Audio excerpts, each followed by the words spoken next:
Assalomu alaykum akalar. Bugun obzorimizda Range Rover mashinasi bo'ladi. Akalar, mashinamiz 2007-yil 294 ming kilometr bosib o'tgan. Motorni holati zo'r, avtomat korobkasini holati zo'r, hadovoylari yaqinda qilingan, ya'ni hadovoylari ham zo'r. Mashinamizda pnevmada emas, amortizatorda. Mashinamizning holati zo'r. Narxini ham sirasiz aytaman.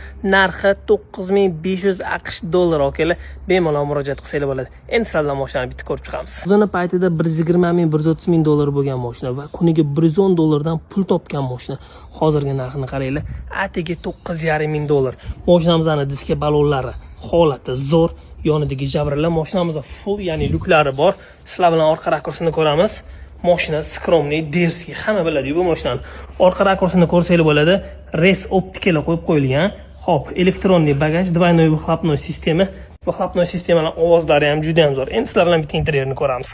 Kojinli salon, old sidenamizda perforatsiya mavjud, sababi abagrevi bor, o'zini klimat kontrol zonasi, o'zini magnitofoni, o'zini monitori, avtomat korobka, elektronniy parktronika va o'zini rejimlari, ya'ni siklon, bejdorожье, горный rejimlari, steklopodъемniklar, bokovlarni boshqaradigan rejimlar, multifunksionalniy rul va cruise control. Okalar, shuncha navorati bor, yana mashinamiz juda ham bezopasniy mashina, ya'ni joni baquvvat mashina. Narxi atigi 9,5 ming dollar. Mazza qilib haydab bosib boradigan joyi.